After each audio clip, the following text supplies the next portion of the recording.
school, I seen that this was happening to her, and she started pulling back on her own. Like she would start coming home, and she would start segregating herself from us. She would go to her room. She would lock herself up, and there was one day she came home in particular that she it still breaks my heart. She came home and she was crying, and she went up to her room, and I went into her room, and I said, "Olivia, what's wrong?" She was just crying. She's like, "Nothing, nothing, nothing." I'm like, "No, honey, what is wrong?" And she's like, "Mom, I can't be around you or Dad." And I'm like, "Why? Why can't you be around us?"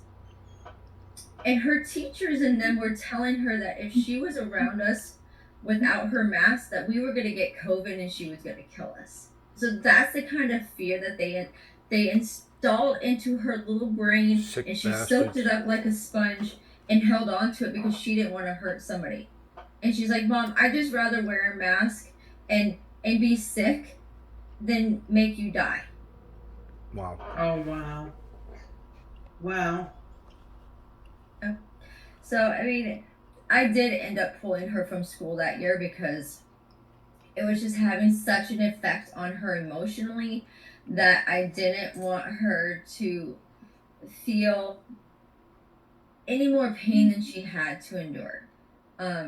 Pulling her out of school was the hardest but the best thing I could have ever done for her, Right on. because she was falling behind so much in school anyways that when she graduated kindergarten, they said that she didn't even pass it enough to even go on to first grade.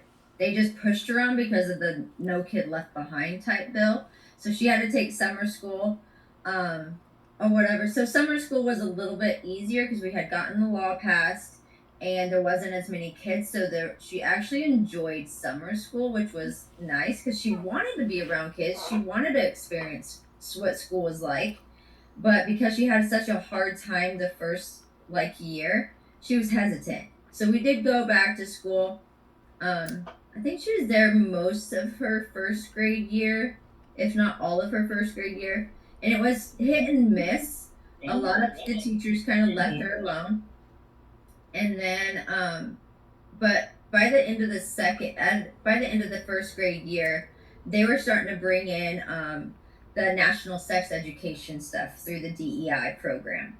So we that I did not agree with because the national sex education is part of the ESSER funds. So if your schools got ESSER funds, they were to implement this national sex education curriculum starting this year.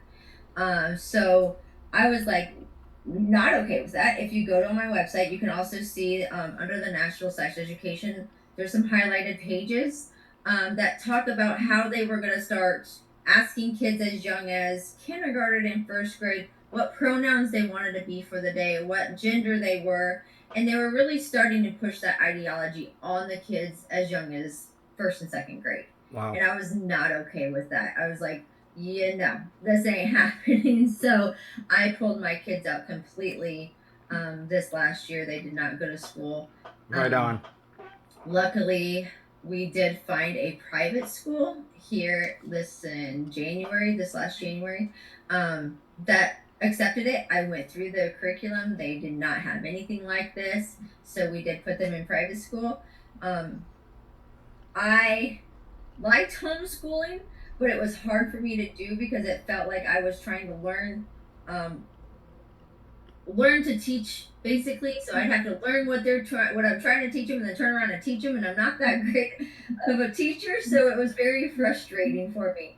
I loved all my moms that helped me out. I appreciate y'all's help. It was amazing.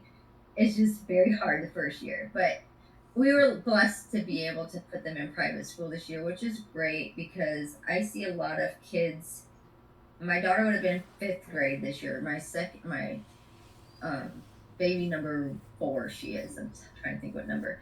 Um, she has a friend that has come over quite a few times that is still in public school, and she's like, "Guess what? Guess what?" And my daughter's like, "What? What's up?" And she's like, "I'm bisexual." And my daughter's like, "What does that mean?" And she's like, "Oh, that means I like boys and girls." And my daughter goes, like, "I like boys and girls too." And she's like, "No, I like boys and like girls to like date with, and my daughter's like, I just like boys, and she's like, oh, that means you're straight. And so it was just a conversation that 10 and 11-year-olds should not be having. They should not be asking what sex they want to be. They should not be actually asking what sexual preference they choose. That's not things that I felt that any child, let alone my own child, should have to be going through. And so I'm glad I pulled them out of public school and was able to put them in private school. And I know there's a lot of parents that can't afford to do that. And for those parents, I say reach out to your local communities to see if there's any homeschool pods, because there are a lot more now than there used to be. And they can help you with resources. They can help you find little pods in your area that can even help just take your kid like for the afternoon and like basically have them at school but in a homeschool setting. And so there is a great community out there that can help, and if anybody needs help with that, I'm happy to try to connect you. I do know a couple of them in Texas because I do have family down there. If there's other states that are interested, I'd have to look up, I do a little digging, but I definitely can try to connect you if anybody's interested. And I like to give out my phone number because I find it's easier for me to text and call rather than email or anything like that. So if anybody wants to call or text me, my number is 712-369-0939. Again, 712-369-0939. Cool beans. Thank you for that.